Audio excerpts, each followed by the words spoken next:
Magandang gabi muli mga kapatid. Sa gabing ito ay ang ating gawain ng panalangin. Sa ating pagsimula, tayo muna ay manalangin. Amang Diyos, managdakila at makapangyarihan sa lahat, maraming salamat Ama muli sa pagkakataong ito na pinagkaroon sa amin upang kami makapagtipon-tipon, hindi man sa ang lahat ay dito sa inyong bahay-sambahan. Ngunit Panginoon ay kasama namin ang bawat isa sa gawain na ito. Ama, sa gabing ito ay pangunahan niyo po kami. Nawa inyong dakilang pangalan ng aming may taas, bigyan ng kapurihan sa aming kalagitnaan. At nawa, Panginoon, ay patuloy na hamunin niyo po kami na yung salita na dali ng lingkod sa gabing ito. Patuloy na pagpalain ang bawat isa, maging sa mga kapatiran namin sa kanya-kanyang mga tahanan. Lahat ng ito aming dalangin, pagpasalamat sa pangalan ni Jesus. Amen. At sa ating pagpapatuloy, tayo ay umawit. Sabi nga po ay meron tayong kaibigan na ating malalapitan sa oras na tayo ay nakakaranas ng mga pagsubok sa buhay, nakaranas ng mga bighati. Meron tayong kaibigan at yung ating Panginoong Kristo na kung saan kaibigan nating masasandalan at hindi tayo iiwanan. Witin po natin, what a friend we have in Jesus.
Magandang gabi po sa inyong lahat mga kapatid.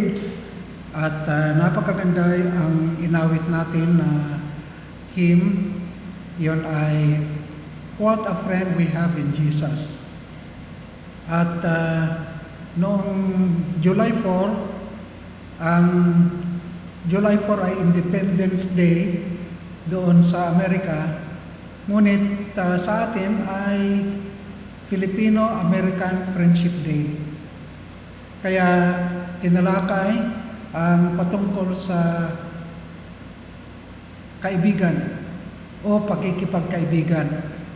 At ang awit na yon ay nagpapatunay na ang ating Panginoon ay talagang madikit, malapit, at tunay na kaibigan na siyang nagbigay ng kanyang buhay para sa kanyang mga kaibigan. At tayo po yung kanyang mga kaibigan. Ay maraming salamat sa magandang awitin yon. Ngayong gabi, ang ating pag-aaralan sa ating prayer meeting ay karugtong actually ng ating pinag-aaralan noong Huwebes. Makasama yon sa isang pag-aaral natin ngayong gabi. At ang pamagat ng ating pag-aaral ay Categories of Faith. Kategorya, uri, o sukatan ng pananampalataya. May mga accounts sa Bible na binanggit ang patungkol sa pananampalataya. At ang ating Panginoon ang bumanggit ng uri ng pananampalataya ng kanyang nakausap. Ang pananampalataya, mga kapatid, ay napakahalaga. It is so indispensable and so essential and substantial. Sa kaligtasan, kung hindi sasampalataya ang tao sa Panginoon, walang kaligtasan sa Kanya. Ang pananampalataya ay napakahalaga sa pananalangin. Kung hindi tayo mananalangin na may pananampalataya, ay hindi sasagutin ng Panginoon ang ating dalangin. At ang pananampalataya ay napakahalaga sa ating pagtatrabaho. Di ba? Ang pananampalataya ay napakahalaga sa pagkakalob ng Panginoon ng ating pangangailangan, sa proteksyon natin, sa ating buhay, at sa ating paglilingkod sa ating Panginoon. Ang sabi ng Apostol Pablo, 2 Corinthians 5:7, we should not walk by sight, but walk by faith. Patungkol sa pagtitiwala sa Panginoon lagi sa ating buhay. Ang ibig sabihin ng pananampalataya sa English ay confidence and trust in God. Ipinagkakatiwala natin ang ating sarili o nagtitiwala tayo sa ating Panginoon sa lahat ng mga bagay. At ang doktrina ng pananampalataya ay mababasa natin sa salita ng Panginoon, Old Testament, New Testament, sapagkat ito ayon sa Hebrews chapter 11 ang nakapagbibigay ng kaluwalhatian sa Panginoon. It is impossible to please Him without faith. Kaya napakahalaga ang pagtitiwala sa Panginoon. Kaya ang challenges sa ating pag-aaral ngayong gabi, una ay to grow in faith. Wala pang Kristiyano na sakdal na yung kanyang pananampalataya. Kung minsan, maganda yung ating pananampalataya sa Panginoon. Ngunit dumarating yung araw dahil sa kahirapan at pagsubok na parang bumababa. Kaya ang hamon sa atin ay let us grow in faith. Ang isa pang challenge sa atin ay let us fill our prayers and our lives with faith. Mapuno sana yung ating pananalangin at ating pamumuhay ng pananampalataya. Nabanggit ko nga noon, si Ate Auring may kwento sa akin na sabi niya, Pastor, bakit yung pastor na yun? Meron siyang nakilala na pastor. Madaing, parang natatakot lagi, nagdududa lagi. Kaya sinabi ko na lang sa kanya, Pastor, sabi niya sa akin na, Pastor, magtiwala lang tayo sa Panginoon. At napakaganda yung sinabi ni Ate Auring Concepcion noon, na kwento patungkol sa isang pastor pa na parang walang pananampalataya sa Panginoon. Kaya yun ang hamon sa atin na ang ating panalangin, ang ating buhay, pagtatrabaho, lahat ng aspeto ng buhay natin ay sana ay puno ng pananampalataya. Ngayong gabi titingnan natin ang 4 categories of prayer. 4 na kategorya. At ang tanong sa ating lahat ay, anong kategorya ang iyong pananampalataya? Anong kategorya? Kaya sasagutin mo lang yan sa iyong sarili. Ngayon, ang una na kategorya ng pananampalataya. Sa Mark chapter 4 verse 40. Mark 4:40. Sa Tagalog, at sinabi niya sa kanila, bakit kayo nangatakot? Wala pa ba kayong pananampalataya?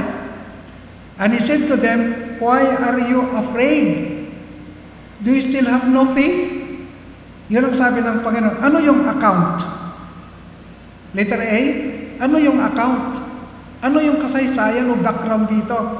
Ito po ay pagkatapos na pinakain ng Panginoon ang maraming mga tao, 5,000 men, besides men, children and women, at marami pang nasubrang pagkain. Sabi ng Panginoon sa kanyang mga alagad, pupunta tayo sa kabila ng dagat ng Galilea. Kaya sumakay sila sa isang bangka. Pagkatapos ang Panginoon, sapagkat napagod din, natulog doon sa bangka habang nagsasagwan ang mga alagad.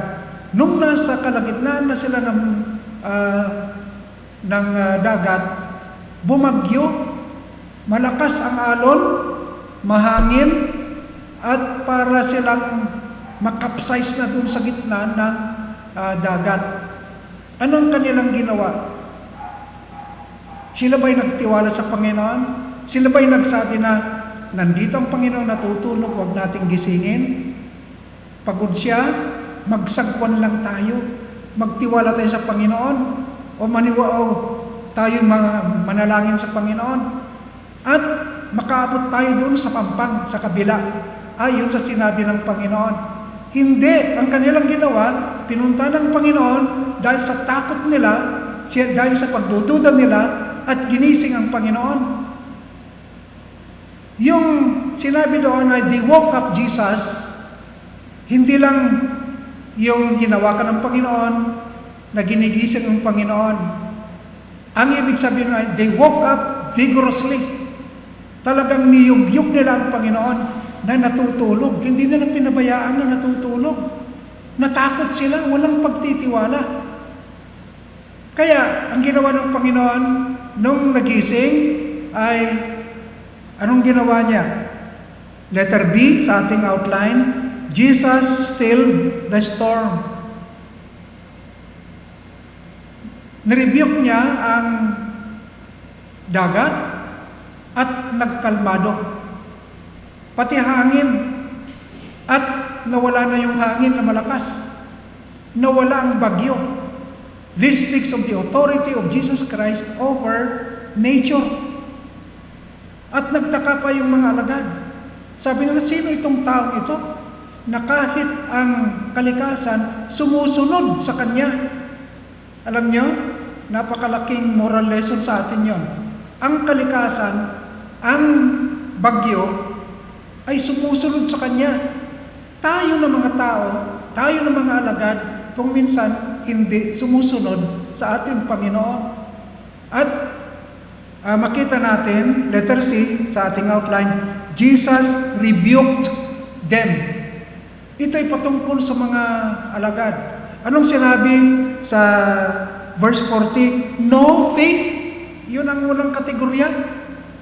No faith. At ito'y mga alagad ng ating Panginoon. At kasama na ng Panginoon sila ng malaon na rin.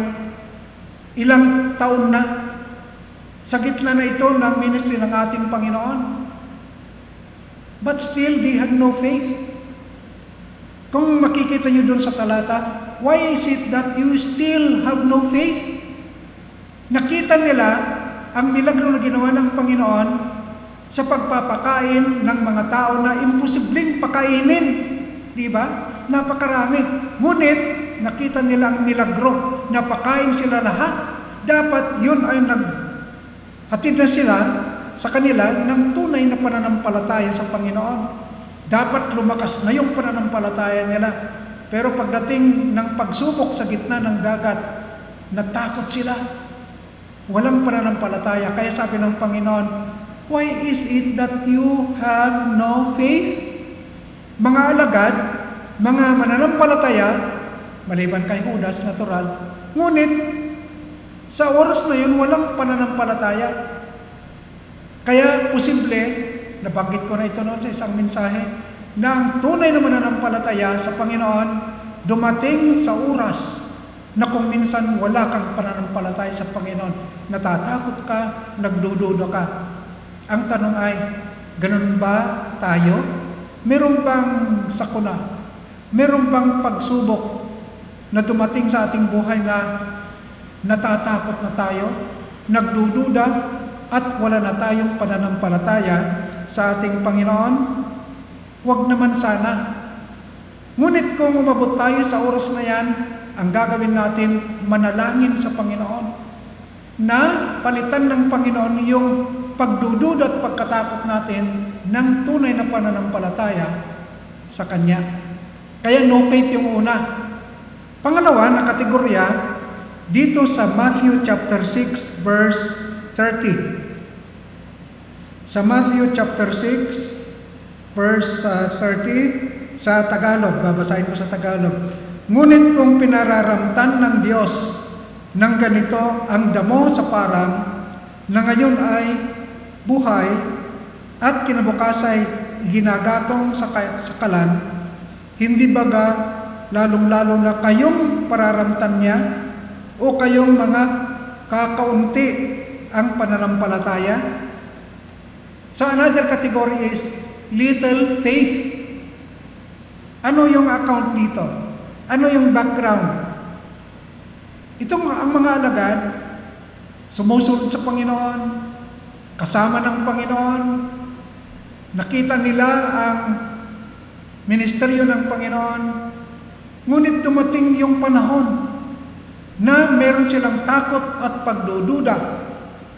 Ngunit meron silang maliit lang na pananampalataya. Bakit? Kasi sabi nila, sinunod natin ang Panginoon. Kaya at least mayroon silang pananampalataya. Ngunit sabi nila, iniwanan na natin ang ating pamilya. Saan natin kukunin ang damit natin? Saan natin kukunin ang pagkain natin? Saan natin kukunin ang pangangailangan natin? Sa ating pagsunod sa Kanya, sa ating paglilingkod sa Kanya. At alam yun ng Panginoon. Alam yun ng Panginoon. Kaya ito ang sagot ng Panginoon sa kanila.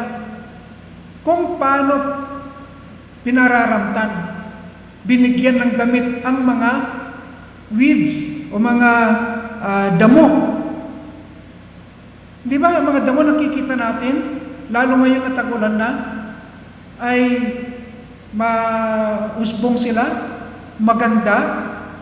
Paano binibigyan ng Panginoon ang pangangailangan ng damo na tumutubo, maganda? Pagkatapos, sabi niya, pagkatapos yan ay kukunin ng damo, ma-dry at gagawing panggatong sa kalan. Pero ang Panginoon nagbigay ng kanilang pangangailangan, ibig sabihin. At sabi ng Panginoon sa kanila, ang Diyos, ang inyong Ama, ay siyang magkakalob ng lahat ng inyong pangangailangan. Pangangailangan nyo damit, pangangailangan nyo pagkain, inumin, salapi, at iba pa. Ipagkakalob lahat yan ng Ama, sapagkat kayo ay kanyang mga alagad at kayo ay kanyang mga anak. At anong ginawa ng Panginoon? He rebuked them. He rebuked them. At binanggit niya, why is it that you have little faith? Maliit. Pero at least makita natin mga kapatid, may improvement yung kanilang pananampalataya sa Panginoon. Yung ating una na binasa, pinag-aralan, no faith. Dito naman ay little faith, at least may improvement. Sana ganun din tayo. Kung sa ibang pagkakataon, ibang araw, no faith tayo sa Panginoon.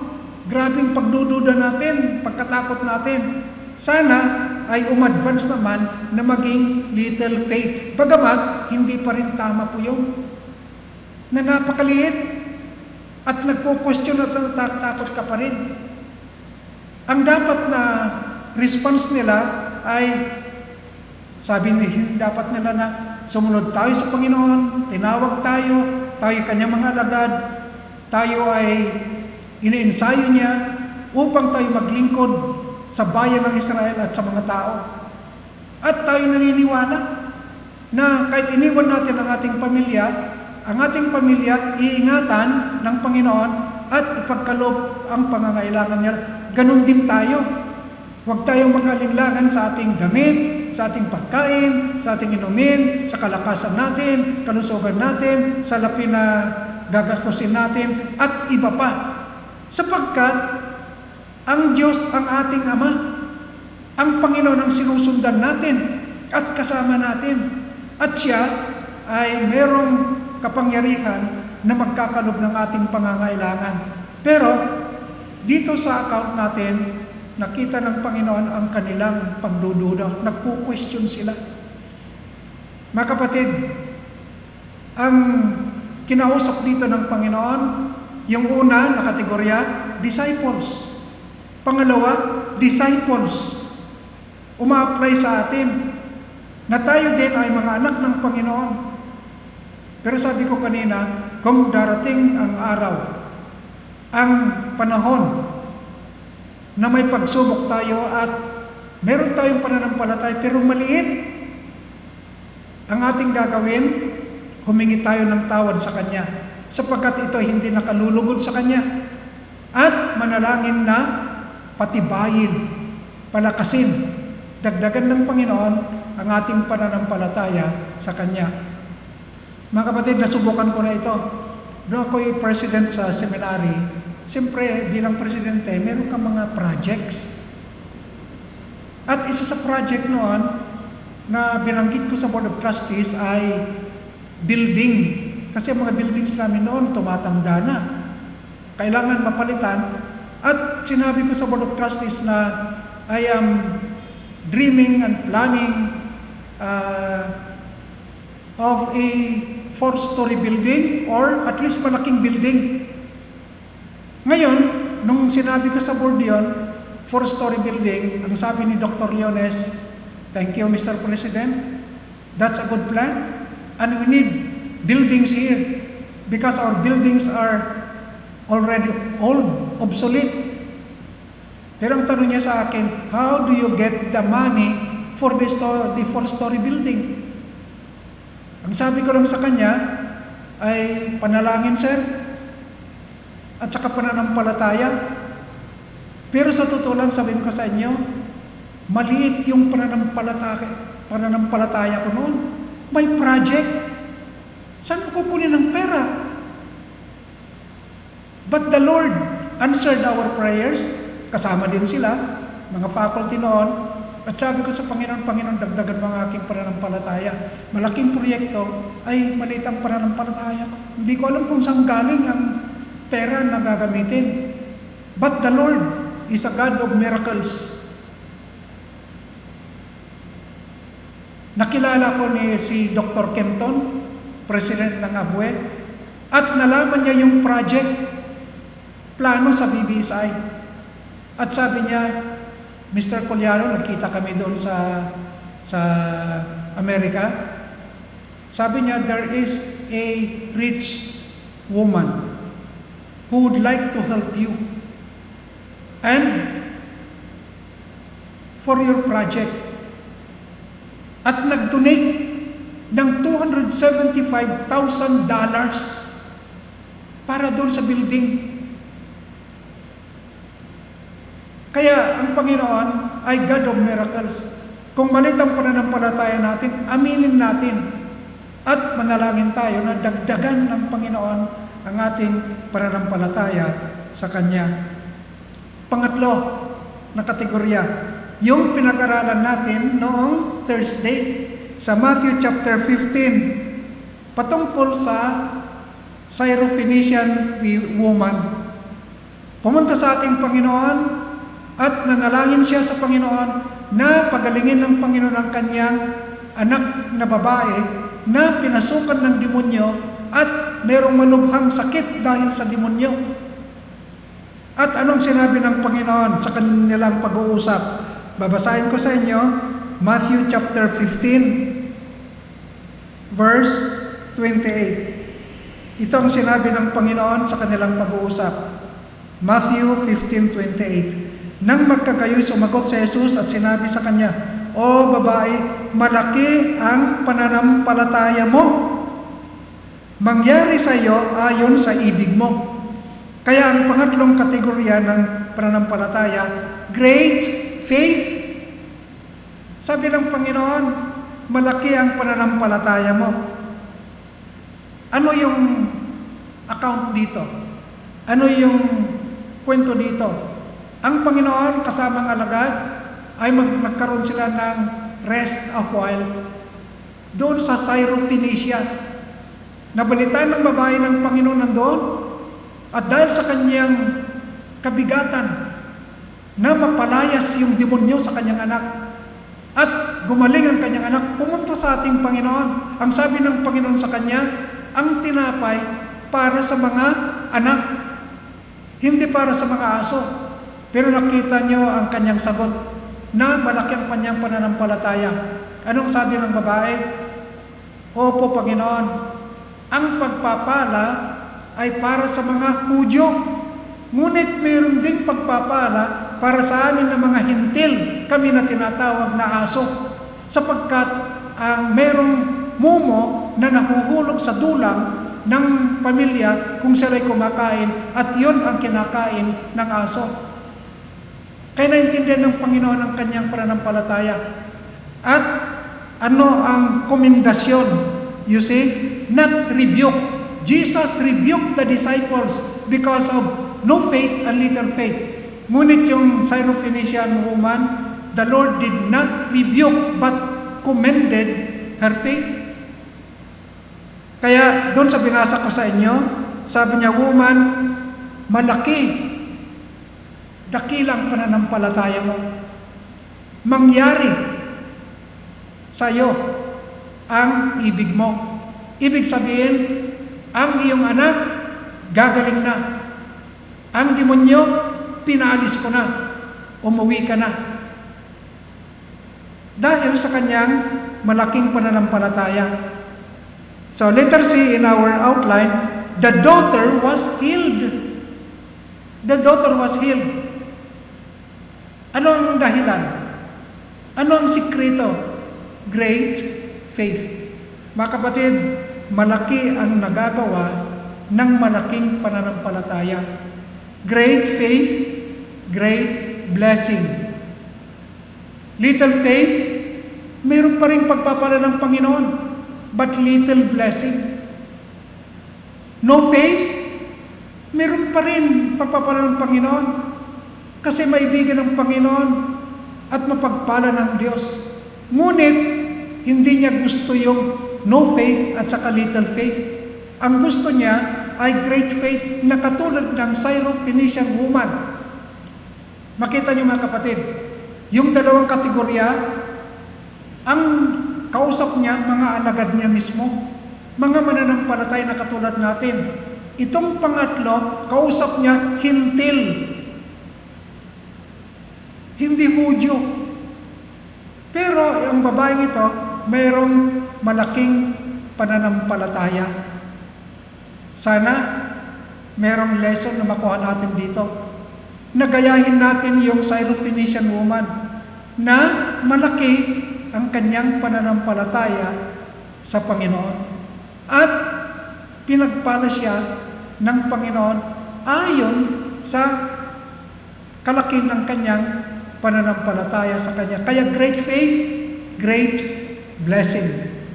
Ang panghuli sa ating pag-aaral, buksan ninyo sa Matthew chapter 8, verse 10. Matthew chapter 8, verse 10. Basahin ko sa Tagalog.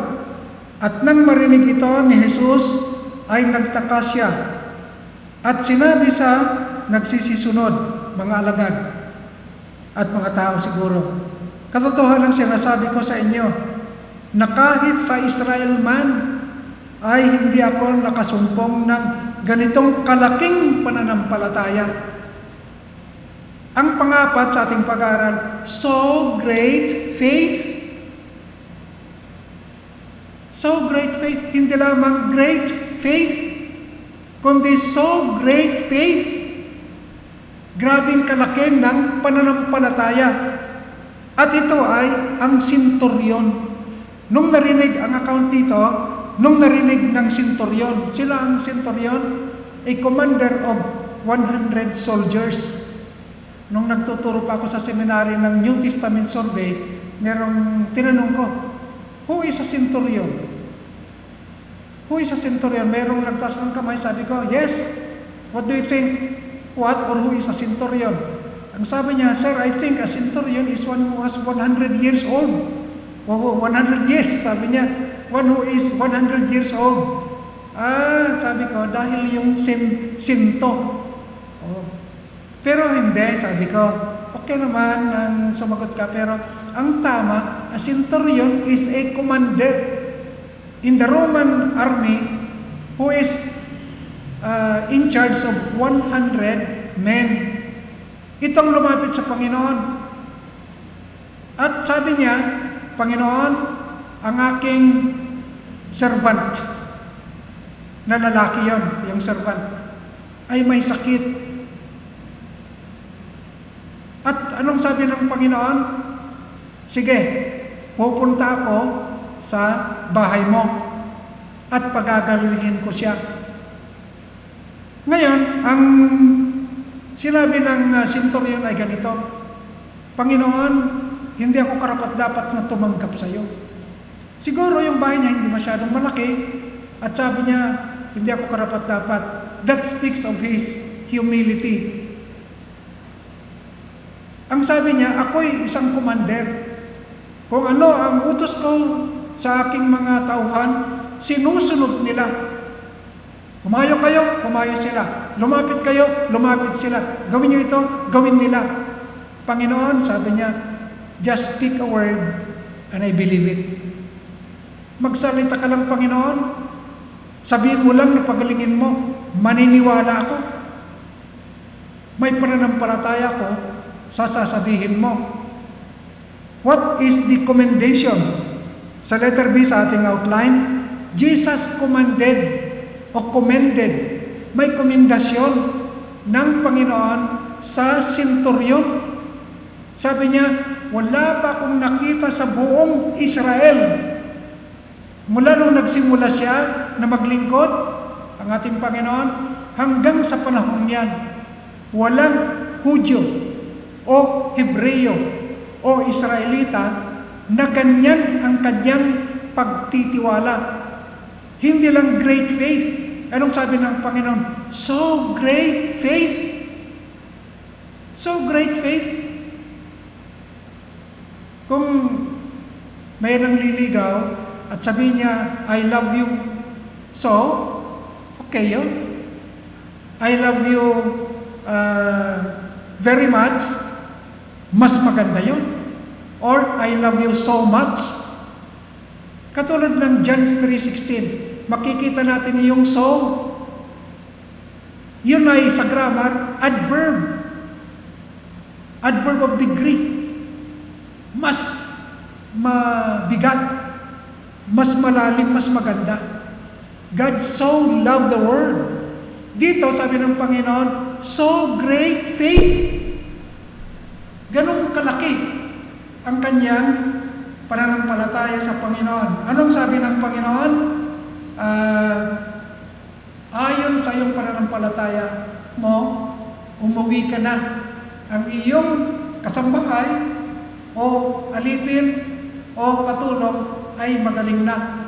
Ang ginawa ng centurion, umuwi na. Ayon sa sinabi ng Panginoon, nung nakarating sa bahay,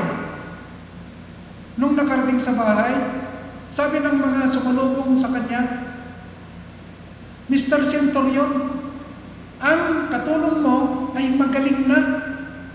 Tinanong niya, kailan gumaling ang katulong? At sabi nila, kahapon ng ganitong oras. At naaalala niya, yun din ang panahon na kausap niya ang Panginoon.